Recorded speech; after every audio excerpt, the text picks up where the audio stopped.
Hey friends, welcome to my podcast, Her Scars Tell a Story. I'm your host, Anne Calvillo. Thank you for joining me on my launch series. I'm really excited. Today I have the honor to welcome my first guest, Haley. I want to quickly share how I was connected with Haley through a mutual friend whose name is Jennifer. Jennifer, thank you for this wonderful connection. Jen sent me Haley's testimony, I want to say on Sunday. She sent me her testimony and I had a chance to listen to it. And I was like, my God, I have to have this woman on this podcast. And the Lord made a way and we were able to connect. And now today she'll be sharing her testimony. So without further ado, Haley, could you share your testimony with us? We want to get to know you. Yes, I sure can. Thank you so much for having me on here. I am honored, and I will go ahead and get started and just let you know that I was born in a small town called Abbeville, South Carolina. That's actually how I know Jen. She is from the same small town in South Carolina. Me and her sister were really good friends. We graduated together. I was an extremely rebellious teenager. I was brought up in church before I was a teenager, but I only knew a little bit about God. I did not have a relationship with God. I felt like that I was saved at the age of 7 at a vacation Bible school.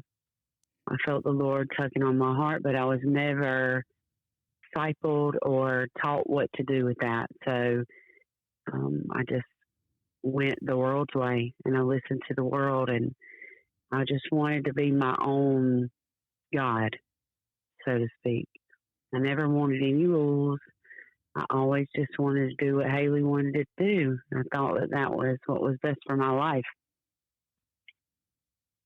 In high school, I played sports. I had a lot of friends, but on the weekends, I was drinking, and I would live for those weekends to just drink and party and have a good time. That's all I lived for, was having a good time.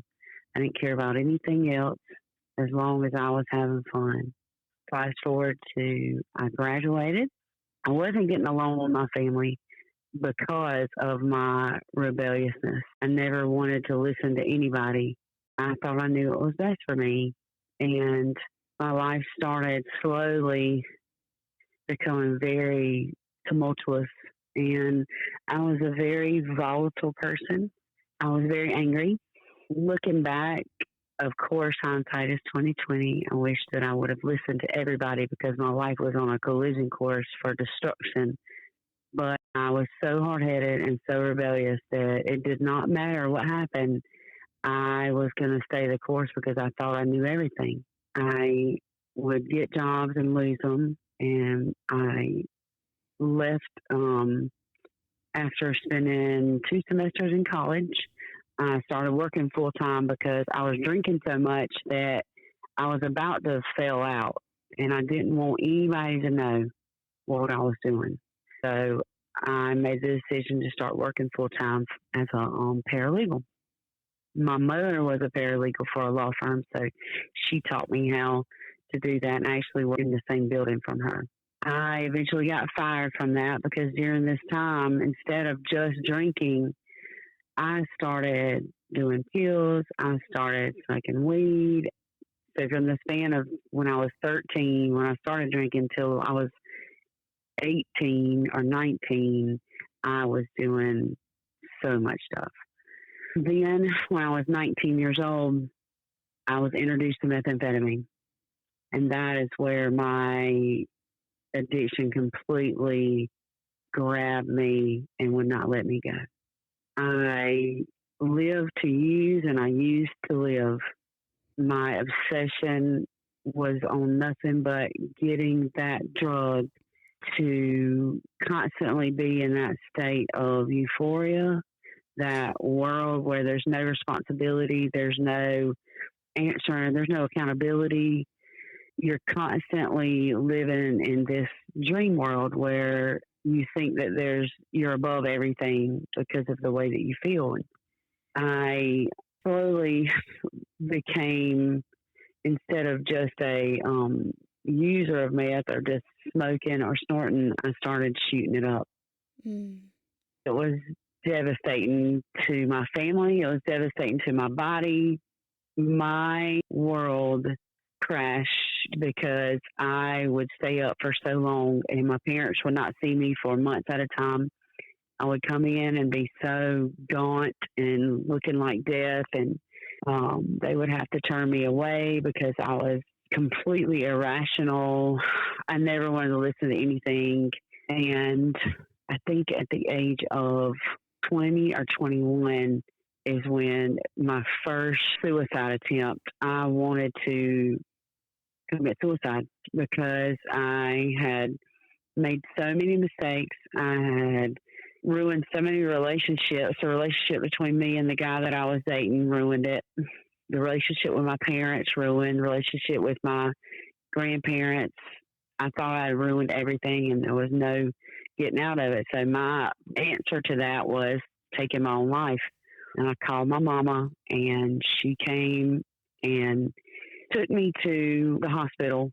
And at that time, they had no idea about what to do about meth. It wasn't popular, and nobody really wanted to get off of it that was on it. So they recommended a inpatient rehab in Williamston, and so I agreed to go there.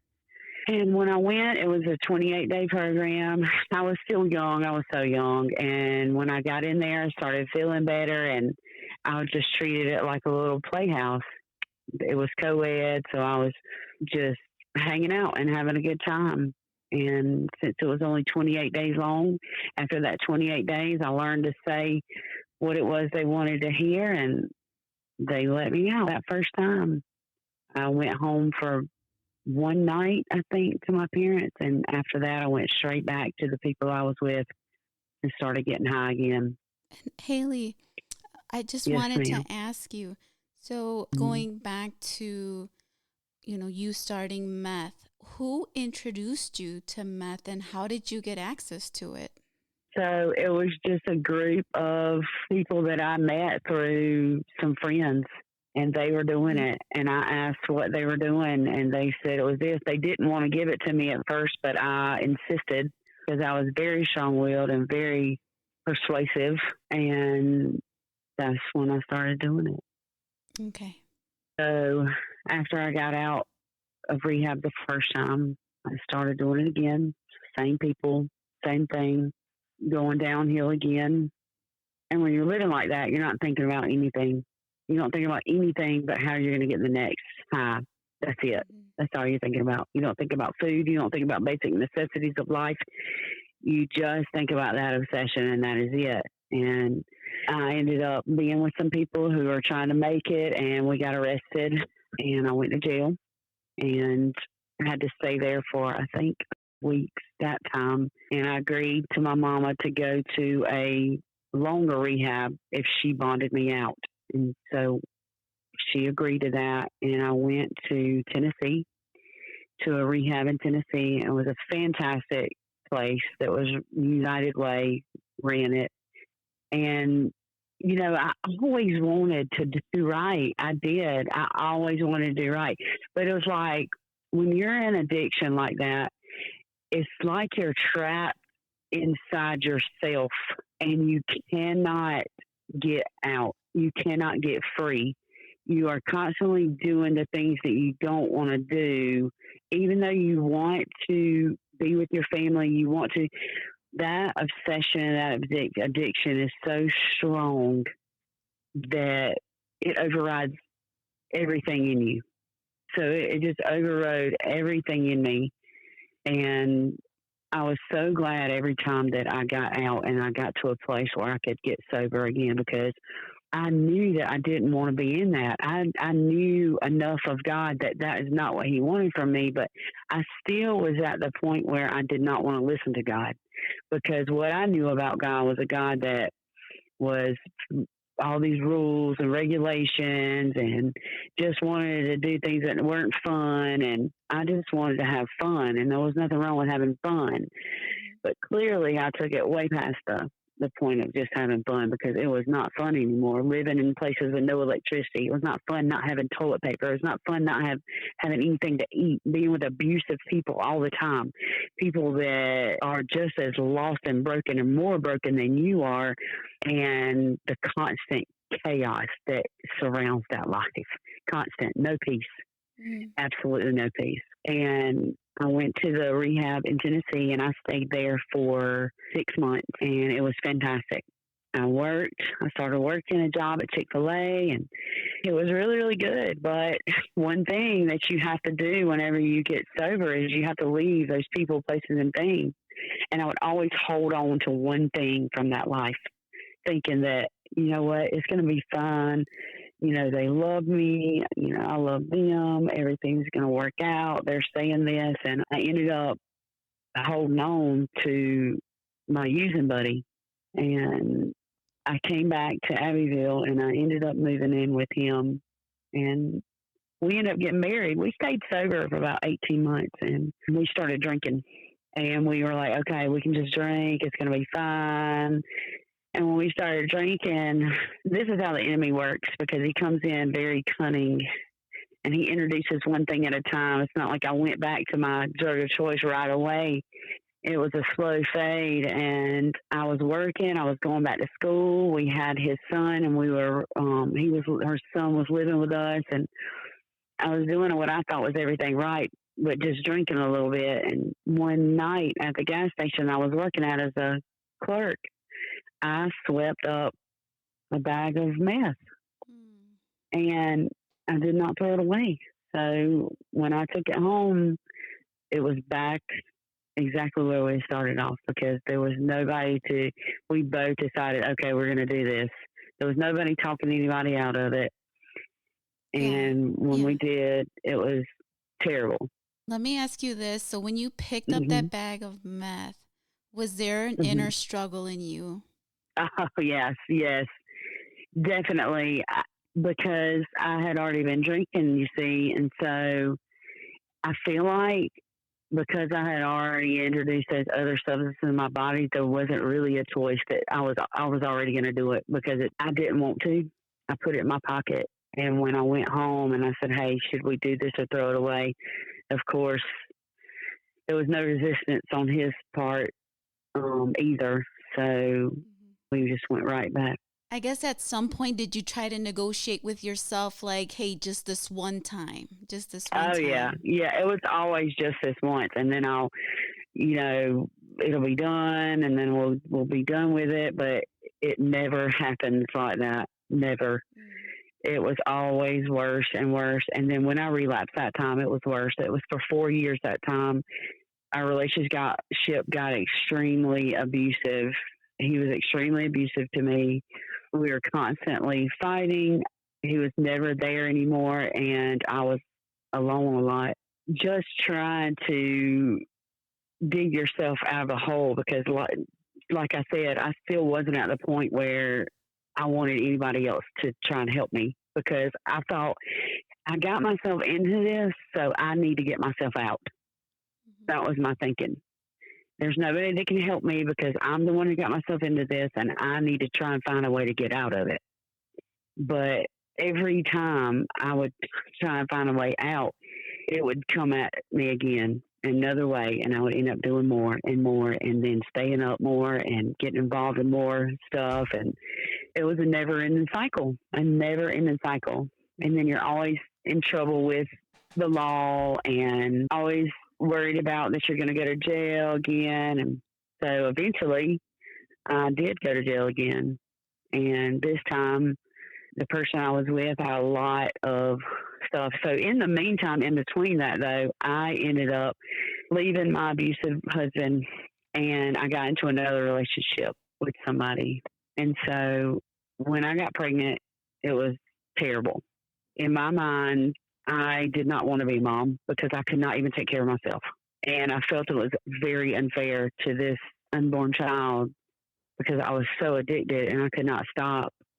And I think that I stopped for a little while, but I'm ashamed. I'm very ashamed to say that during my pregnancy, I started using again because the addiction does not discriminate. It does not care what your status is. It doesn't care about any of that. So I went into labor early and I had my daughter early, and I was scared to death that they were going to take her from me. But I don't know why, but they didn't take her, and I came home with her. But about 6 months later, my mama ended up taking her from me because I was completely immersed in with meth. I mean, it was running my life, and they knew it, and they were scared for her, and they were scared for me, and I was completely angry at the time. But looking back, I'm so grateful that she did what she did, because my daughter may not be alive, and I could be telling a very different story today. So I know that the whole entire time the Lord had his hand on me, he had his hand on my daughter, and he was trying to get me to that place of surrender. Yeah. Because nothing else had worked to get me to surrender. No jail time, no consequences, no physical hurt, no nothing. But when she took my daughter from me, I lost it. And I ended up spiraling way more out of control. And I did try to do so much that I took my own life, but I feel like the Lord did not allow that to happen, because even he was speaking to me then, and I know a lot of people might think I'm crazy, but it was kind of like I felt like that I needed to lay in the bed that I had made for a little while and see what I had done, and then eventually somehow I was going to get out of it, but it wasn't me right then. But I knew that it was because my daughter not being with me was going to be a driving force, because I could not stop thinking about her. I would cry. Nobody would want to be around me. I was terrible to be around. And there was not a day that went by that I didn't think about her and want to get back with her. And I would try to go see her. And when I tried to go see her, I ended up, getting more and doing more, and then getting kicked out of my family's house because I was high, and it was awful.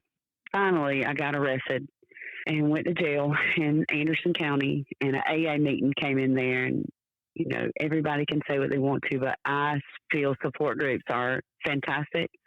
It's how I got to where I needed to be with the Lord, and how I was able to come to terms with what I was going through and who I was. So when they brought that meeting in, I heard a lady tell her testimony, and it was so impactful. I remember thinking, man, if she can do it, I know that I can do it. Well, I got out of jail and ended up being in the same situation, and I got locked up again in Abbeville and went to jail again. And this time I was facing 5 felonies in 3 counties within like 2 months. And I was so completely broken. I was so exhausted mentally, physically, spiritually, everything. I think I weighed about maybe 95 pounds probably. I had been staying up most of the time, barely sleeping, barely giving my body any kind of nutrition. I had started praying. Before that, I had started praying and asking God to please intervene, because I was at the point where I knew that nothing that I could do could help me get out of what I'd done. There was nothing that I could do, and nothing that nobody else could do, and I knew that only he could, because I felt that broken and that down in a hole. I had been praying and I had been reading the Bible, and that was right before I got locked up the second time. And when I was in jail, I remember coming to and seeing all the indictments and just surrendering finally, once and for all, surrendering my life to God, and knowing that even though I didn't know what he was going to do with my life, it was a whole lot better than what I had done. So I feel like it's the fear of the unknown that keeps people from getting sober, from living that life, because also my self-esteem was non-existent. I had no self-esteem. I had no trust in anybody. I had no trust in myself.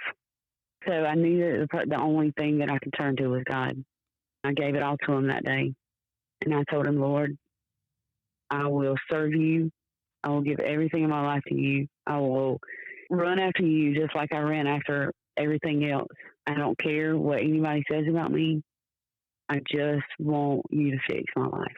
I really feel like in that jail cell, he kind of gave me an ultimatum. Either you keep running and I use you in prison, or I can use you outside and give you the life that you never could even imagine. I chose the life that I could never imagine. So in jail, I started cleaning up the first thing that I could clean up in there, which was my language. I was filthy. My mouth was filthy. I talked, and I didn't care who I talked around that way. And it was just because I had no self-respect and I had no respect for anybody else. And so I started cleaning up my language, and I started reading this really good book, and started realizing who I am in Christ, basically. That I didn't have to be all those things that I was before. That I could use everything that I had been through, that God could use those things to turn my mess into a message. All I had to do was get out of the way and let him. And so I did. I ended up getting bonded out probably a month later. And when I got out, I was gung-ho. I didn't want to do anymore, but I got with the same person I was with and immediately went and did it again. But here's the but. It did not feel right, and I could not continue doing it. As soon as I did it, it was like my body wanted to reject it. Yeah. And I said, I cannot do this anymore. Something is wrong. It's different, and I need you to take me home. And took me home. And I remember calling a number for a lady that ran a women's recovery house. And she said, you have to be sober for 3 days. And man, I was like, how am I going to be sober for 3 days? Yeah. I clearly can't even put together 5 minutes. And so I prayed, and I called my little brother, and I asked him if I could come. I told him I didn't care. Tie me up, put me in the closet. Yeah. Whatever you have to do. Because I mean it this time. I do not want to go back to that life. And I know that God has got a good life for me, but I have got to do the work now. He has put it inside me, but I've got to make the decision. Why was this time different? Because I had completely surrendered. I had completely surrendered that time. And I knew that it was the Holy Spirit in me that wasn't letting it be the same as every other time. It was because I was completely at that bottom to where I had came to myself and I came to the Lord and I said, I want you to fix this. And he was fixing it. And so I had to still do the work, but he was in me, helping me to do it the whole time. Yeah. And that 3 days went by, and I got into the women's recovery house in Anderson right before my 29th birthday. And I celebrated my 29th birthday in the recovery house, and I felt so much peace. I felt the peace of God. I felt the Spirit of God.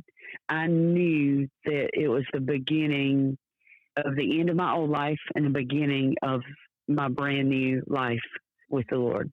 I had to learn, of course. It's like you're a child, and you have to learn what to do again, because our default as addicts and alcoholics is to just go back to what we know. If something happens, good, bad, indifferent, all we know is to go default to that, drink or drug. That's it. So I had to learn in there, in that safe place, that if something bad happened, default to something else. Pray, go to a meeting, turn to the Lord, somebody else that I could talk to about it, get somebody, my sponsor, that had been through it before, that could talk to me and tell me what I needed to do, because I didn't know what to do. I had lived my life so long just turning to drinks and drugs. That's it. Yeah. And doing the wrong thing by default. That's all I knew how to do. And so I slowly but surely was learning how to do the right thing, how to do what God wanted me to do, how to seek his will for my life and not my will, no matter what. And at first it's those little decisions, Lord, what do I need to do today? How do I not think about drinking or using? And that's how you do it. That's how I did it. That's how the Lord helped me do it. Mm-hmm. I got a job, started working. Mm-hmm. So do you think, community plays a big role in Yes. recovery. And, Yes. had you not had those people, had you not had those resources, do you think you would have been able to do it on your own? Absolutely not. Because without support, I couldn't have done any of it. My family was behind me, supporting me. Even though they still wouldn't let me see my daughter yet, I knew that they were supporting me. They were proud of me. I had the support of the women that owned the house and the women in the house. I had support of the recovery community and the meetings. Even though they didn't know who I was, they supported me and they wanted to see me do good. I really 100% think that my family support had a lot to do with it too. Yeah, and that's kind of where I was headed towards. Yes. At what point did your family have a change of heart toward you? So I had to prove myself to them. So I had broken their trust so many times. So many times I would say one thing and do another, and say one thing and do another, and they would get their hopes up and I would break it again. And finally, this time, time took time. And I can't even remember what month or when it was, but I think it was by Christmas that they kind of allowed me to come and see my daughter. And I was able to start spending some time with her. And they saw the change in me. They saw that if something happened that I didn't like, I wasn't going to be angry and stomp my feet and try to get my way. I was accepting. I was more accountable. I was more responsible. And I kept doing the next right thing. And they saw that. So the accountability aspect of that, were they aware that you were going to these meetings? Were they aware that you were taking all these steps to get better? Yes. Yes. They were aware. I kept them in the loop 100%. And they were very supportive of that. So that was fantastic. I was working. I got a really good job at Target. And I felt the Lord telling me that I needed to go back to school during all this. And I knew that I needed a career because I knew that I was going to be a single mom because her dad was in prison and I didn't know what he was going to do. So I knew that I was going to have to take care of my daughter. And I didn't want that burden to have to be on my parents anymore. They had done what they were supposed to do. And so I applied for the local college, Tri-County Tech, and I got in and finished my prereqs.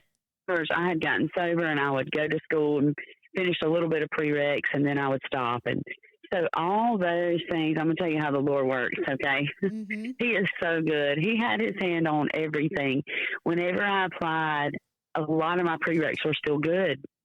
And so I had to take a couple of core classes, and then I could apply for what I wanted to do, which is dental hygiene. So it was a weighted admission sheet, and it's a very hard program to get into. I had taken my anatomy, and when I applied, my counselor, when I went up to Tri-County Tech or Greenville Tech and talked to him about applying to dental hygiene, he just basically shut me down. He told me that there was no way that I needed to go back and take all my anatomies again. And I literally left his office bawling. But on the interstate driving back, I was crying, but I was just praying like, Lord, you didn't bring me this far to let me go now. And I just prepared all my stuff and sent it in anyway. I said, I don't care what he says. Yeah. Here's what I'm going to do. I'm going to listen to the Lord, and he says that I need to just take all this, turn it in anyways, like I never even heard him, and put it in the Lord's hands. And so that's what I did. I sent in all the applications, all my forms, everything I needed to send in, and I just waited. And it was over the summer when that letter came in the mailbox. I'm going to tell you what, I was praising God because I was accepted. I was accepted into dental hygiene school.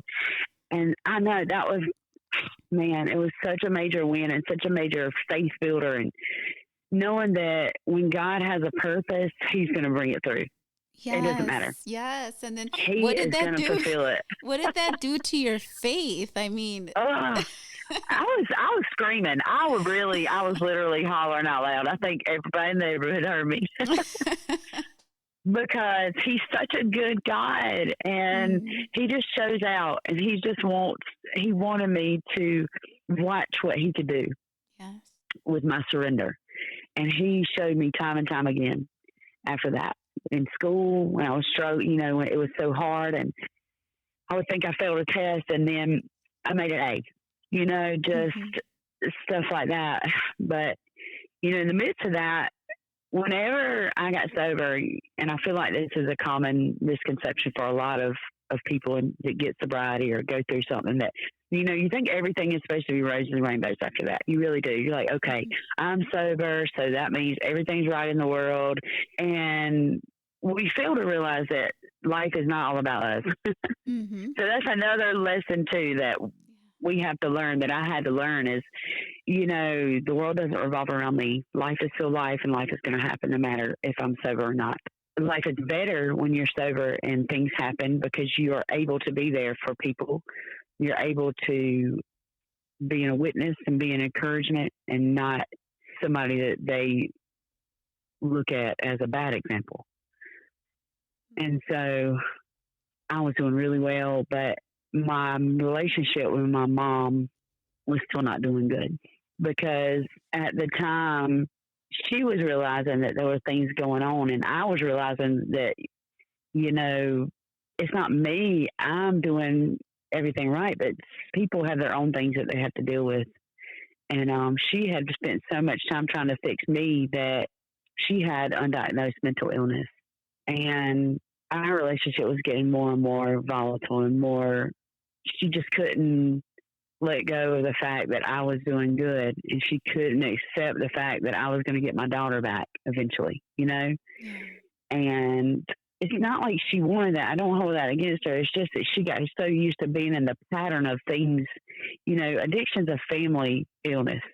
Everybody has their role that they play. They do, whether they know it or not. And her role was that she took care of things, and whenever she suggested something and I didn't like it, I would go off and use, and she wouldn't see me for months. That's how our relationship did for years. Yeah. And so now that wasn't happening, and I was getting better, that meant she couldn't focus on me anymore, and she had to focus on herself, and there were a lot of things that was happening. And so she actually tried to commit suicide. I was able, while she was in, she had to go to a inpatient facility, and I asked my daddy, and I felt the Lord tugging. I didn't want my daughter back yet, because I wanted to wait as long as I could, because I wanted to be whole, and I wanted to be the best mom I could for her. And so when the Lord was like impressing that I should take her, I said, "Oh, Lord, are you sure?" Yeah. Oh, I'm so scared. I was so scared because I didn't want to fail. And he said, "You know what? I brought you this far. This is what I'm telling you." And so I was like, "Okay, Lord, I'm going to be obedient." So I called my dad, and I was like, "Well, surely he's going to say no." Yeah. And I called him, and he said, "I think that's a fantastic idea." And so I ended up getting my daughter back. When I was 2 years sober, she came to live with me, and I was in a program through AIM at the time, another God thing. And she called the lady from AIM, this apartment that I've been trying to give to other people, but the Lord clearly meant it for you, so it's yours. And so she set me up with a little 2-bedroom duplex apartment right after I got my daughter back, and we moved in, and things are going really good. I felt like my mom was doing better, and my relationship with my dad was fantastic, and with all the rest of my family was getting better. And my relationship with God, of course, was like 100. I was learning to completely and fully rely on Him, no matter what. So this is very profound, because I went to a meeting one time, and I was crying, and I was talking about my relationship with my mom, that, everything was supposed to be good now. Our relationship was supposed to be good. I just always wanted this good relationship with her. And somebody spoke up, and they said, "Haley, are you going to be okay if y'all are never okay?" And that just hit me. It hit me in my chest. And I remember just digesting it and just really just, Lord, how do I do that? How could I be okay if we're never okay? And he said, basically, because your relationship with me is what matters the most. You know, Yeah. as long as you're right with me and you're doing my will, then that's the relationship that you, number one, need to focus on, because you can't control anybody else. What they do, how they act, the only person you can control is you. And as long as you're doing what you're supposed to do by me, then that's what you're supposed to worry about. And so I really, really prayed on that, and I came to terms with it. And not long after that is when my mama, I got the phone call from my dad. She committed suicide. It was the worst pain I've ever felt in my whole entire life. To know that she chose to take herself out of this world and wasn't going to be there anymore. It was devastating. And I remember I called my pastor and I called my best friend who was my sponsor, and she came and picked me up and actually took me over to my parents' house. And I ended up sharing with them, I want to numb this pain, because that's what addiction and alcoholism really is numbing feelings, numbing the pain, numbing things that you don't want to feel because it's too much. I said, I want to take a bottle of liquor and I want to drink it. And then I want to drink another one. And then I want to do this. And while I was saying that, the Lord was saying, but then, you're not going to be a good mom to Kaya. Then you're not going to be this. And then I just broke down and was like, I can't do any of that. I have to be here for my family. And so that's what kept me there, is that I played that tape all the way through. I played the scenarios all the way through, that they needed me more than ever now. I had to be the daughter for my dad that I never could be. I had to be the mom for my daughter that I was always supposed to be.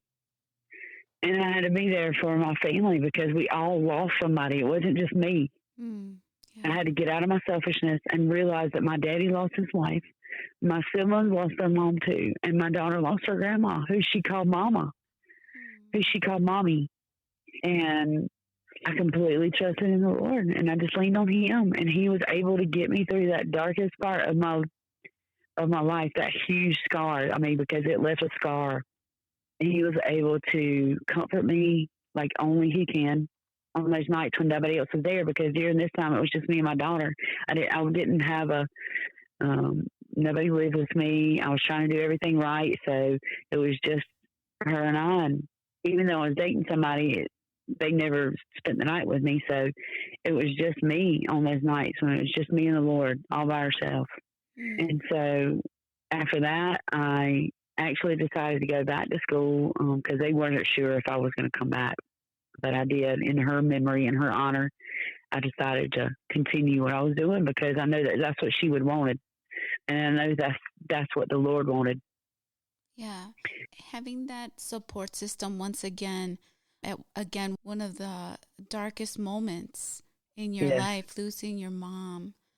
And, what you said was that, basically putting others before yourself, putting their needs before your own, right? Instead of thinking, that's selfishly. Right. Instead of woe is me, I'm going to crawl into this hole and not get out. That's super selfish, and I had to put other people's feelings and thoughts before my own. Yeah. Do you think that helped during this process of healing? Yes, absolutely. Absolutely. Because you look at everything is about perspective. And when you start looking at the perspective from that point of view, then you can grieve the correct way. You don't have to have anything to numb that pain, because the people that are around you are going through the same thing too. You can talk to them, you can cry, you can share, and you don't have to keep it to yourself. Right. And there are instances where people who struggle with addiction, when they have a moment like this, a moment where they're grieving the loss of a loved one, they don't know where to turn to. And one of the things that you said was you had to call your best friend and your pastor, right? Yes. And immediately you knew who your go-to people were, right? I did. And did those people talk you out of, going ahead and taking that hit, or what happened? Yeah. What did they say to you? Oh, definitely. They prayed with me. Mm-hmm. They prayed. My best friend immediately came over there. She got me in the car with her. She just talked to me, comforted me, loved on me. And they were just there with me through it.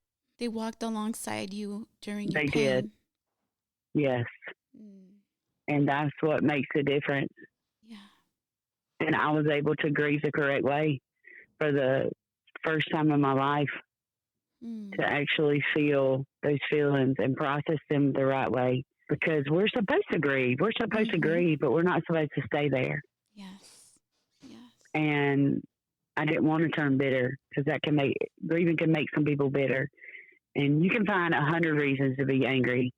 But I didn't want that anymore, because I knew that anger turns to poison inside your body. Yeah. I didn't need that poison. And I only wanted the peace of God. That's it. Was I angry with her when it first happened? Yes. I had to go through my stages of grieving. I did. Yeah. But then at the end, I accepted that God has a plan, even though that was not his plan. It became in his plan after it happened. I know that God always uses those things that are meant for evil. He always uses them for good. Always. No matter what. I may not see it. I may not know what it is, but I don't have to know. I know that he knows. And that's where my faith was built into. Knowing that he loves me and he loves my family, and he didn't do that. We live in a fallen world. My mama was going through mental illness, and she believed the lies more than the truth at the end, and that's what that was. He had nothing to do with it. He was there with her. I know that, just like he was there with me. And so when I went back, I was surrounded by all the ladies that I was in school with. When I tell you God hugged me, he put me in situations where I was around so many loving women that just grieved with me when I went back to school, and they were so understanding, and it made me able to keep doing what I was doing. I graduated in 2014 from college with honors, and I walked across that stage, my head held high with my degree above my head, because it wasn't supposed to happen, Yeah. Wow, but God. But God, that's right, but God. And whenever I went on vacation and I would start getting down about, I don't have any money, I'm tired of being a burden on my family.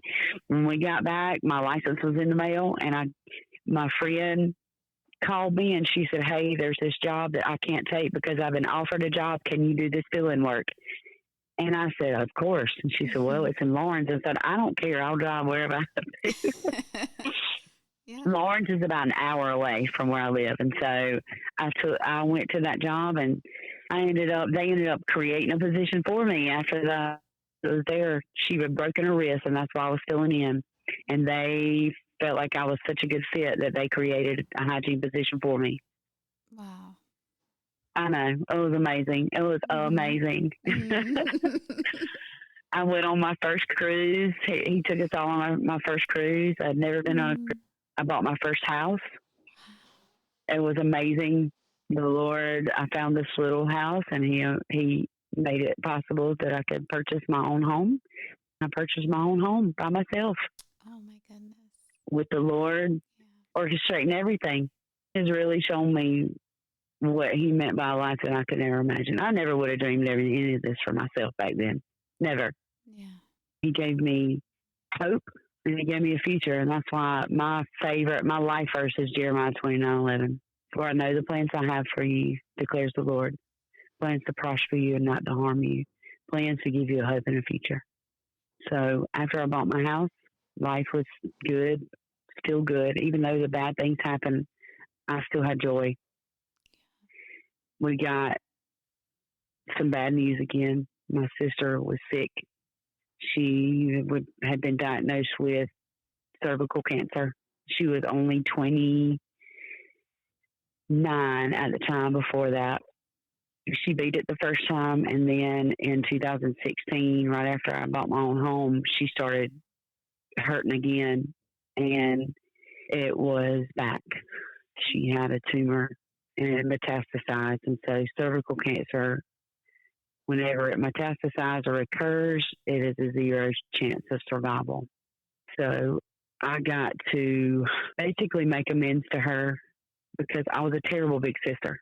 She was 4 years younger than me, and I showed her all the wrong things to do when we were growing up.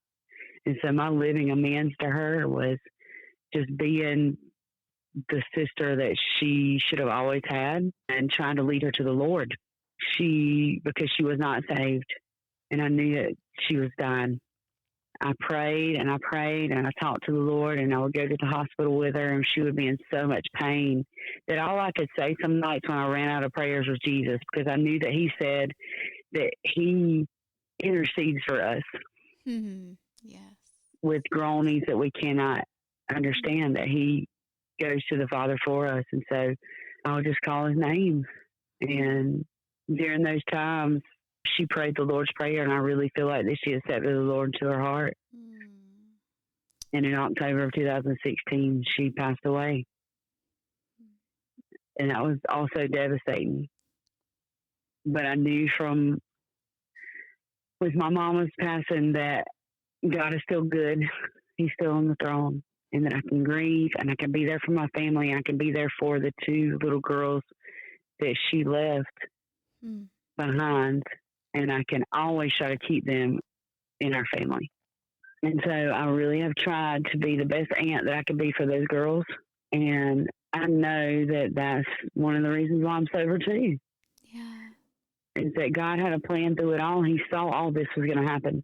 It seems like you took on the role of the one that was keeping you guys together now, right? I mean, of course, the Lord was keeping the family together, but now you being sober, you just living a life, trusting God, surrendered to the Lord.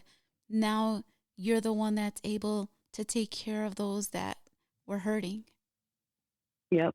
And I hope that's what I can do. And I fail. I'm not perfect. And He doesn't expect me to be, though, but I really do. My family, when I was out there in active addiction, that's the only thing that I wanted to get back to was my family. That was my safe place. That was my place where I felt like the world was right. And now I love to be around my family, and I always want to be with them. I always want to try and get together events where we can be together, birthdays, holidays, whatever. I just want all of us to always be together, because we're not promised tomorrow. And I know that God gave me the family that I have, and I know that I'm supposed to shine His light and keep everybody connected. And that's what I want to do as long as I can, because I love them so much, and I want to show them the love of the Lord too. So if they're not seeing it anywhere else, I want them to see it in me. So now, of course, I've had my daughter back for a long time. I raised her, of course, with the support and help of my family, but I predominantly was doing everything independently now. So until, 2020, when COVID happened, I was a single mom, basically. I had dated, but I was by myself, really. And I met somebody, and I didn't want to date. I just wanted to be friends. And COVID happened. We had been hanging out with each other, so we were kind of quarantined together. And and he became my best friend. I knew it was what the Lord sent. He sent him straight to me, because he was everything that I didn't know that I needed. Even though I went through everything that I did, he loved me for it. He didn't look at me like I was any damaged goods, or, because in that life, there's a lot of things that you do you're not proud of. There's a lot of things I did that I'm not proud of. But I know that I'm bought by the blood and redeemed by Jesus. And none of that matters anymore. That's right. That's right. And so I walk in that, but there's still other people that don't see that, which that has nothing to do with me. I don't really care about that. But he loved me for the things I've been through. I'd shared my story, and I'd shared the things that I've been through. That made him want to be with me even more. I feel like that he told me that it made something stir inside of him, that he wanted to be a better person, Yeah. We dated, and finally he proposed last October. And in December the 27th, I married the man of my dreams. The man that the Wow. Lord sent to me. Yes. Wow, And wow, so my that's name is so Haley good. Watson now. Oh, Haley Watson. Okay. Yes, my name is Haley Watson now, and he is like a dad to my daughter. It's not step. He is like a dad to her. He loves her. Mm, She loves him. He was the missing piece to the puzzle that we needed in our family. look at God. And Look at God. I know he's so good. He's so good. And so now, I'm working full time, of course, and I'm on the board for a women's recovery house in Abbeville.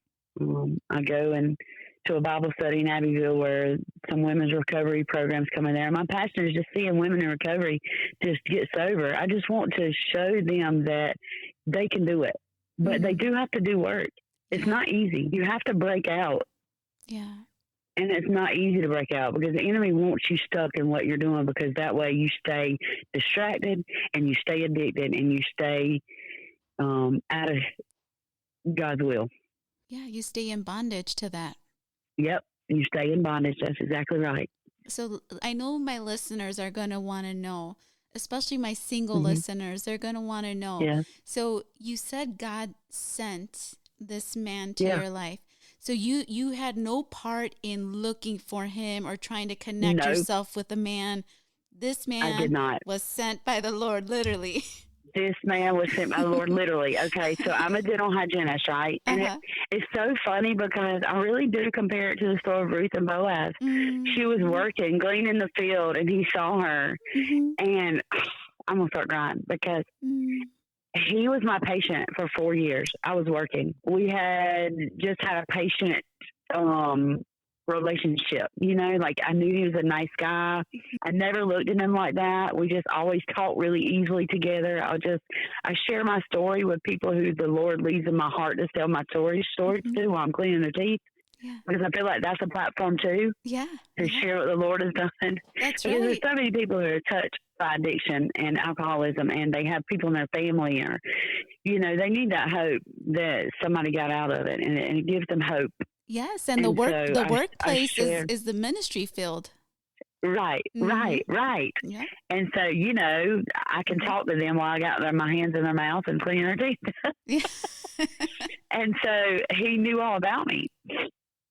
And then, one day he kind of asked me, "Hey, can we go out sometime?" And I just was like, "No, I don't want to do that. I just want to be, friends." And he was like, "Okay, can I be your friend?" And I said, "Yeah, that's fine. Nothing wrong with being friends, but this is the life that I live, and I really have to be careful. I have to tell people, hey, this is my life. Yeah. If you're not prepared, I don't want you in my life, because if you're not prepared for my life to be this way, I can't dull what I'm doing for you. I can't. That is so good, I can't Haley. afford. Yeah, that's so good, just because I believe single women need to really hear that and know that, Yeah. Yeah. when you're going into a relationship, this man has to accept the full package. That's right. Everything, your past, where God has That's brought right. you from, even That's right. your present, your children, all of that. Right. And, I had made mistakes before. I made mistakes even in sobriety with Mhm. that. And it took me making those mistakes to learn from those and learn that that's not what I needed to do, because it breaks your heart, and you have to guard your heart. So I had to learn to guard my heart. And finally, I felt like I had learned to guard my heart. And what guard my heart means was that I had to put Jesus in between me and whoever. Mm-hmm. Yeah, You have to let him guard it. that's It's right. not in your own strength. I had been trying to do it in my own strength, and it's not. You can't do it in your own strength. You have to surrender to the Lord. You have to surrender your heart completely to him.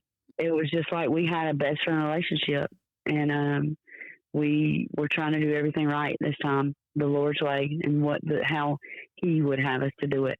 And man, I'm gonna tell you, he blesses it. He is blessing us. He has blessed us so much beyond anything that I could ever dream, think, or imagine.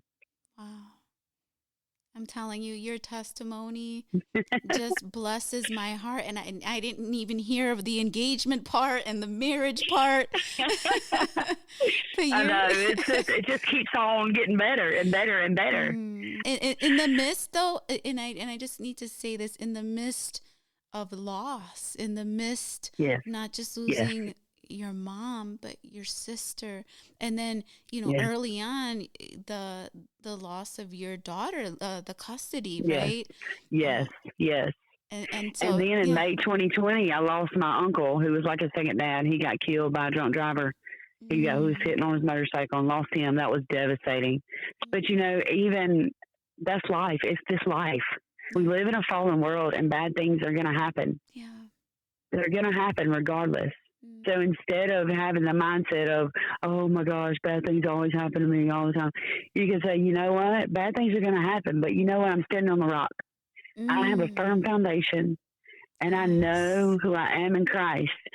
And those things do not have to cripple me anymore. They don't have to set fear in anymore. We can keep walking out our purpose in the Lord. That was just a dose of wisdom. Thank you for that. You're Thank welcome. you so much for that. You're welcome. It's the Lord. It's everything in my life is just Him. Yeah, I see that. I see that He's just woven all throughout your story as you were sharing. And one thing I want to ask before we end our time together is, what last words would you have for a woman struggling with addiction? I would just say to surrender. You don't have to fix your own mess. That's what Jesus died for us for. He said, come to Him, all who are weary, and He will carry our burden. And He cleans us up. Even if we do mess up, all we have to do is keep getting up, ask for forgiveness, and do the next right thing. Ask for help. Reach out. Don't isolate. And trust in the Lord with all your heart. And don't lean on what you've always understood. And that's the Bible verse too, is don't lean on your own understanding. Yeah. Seek Him.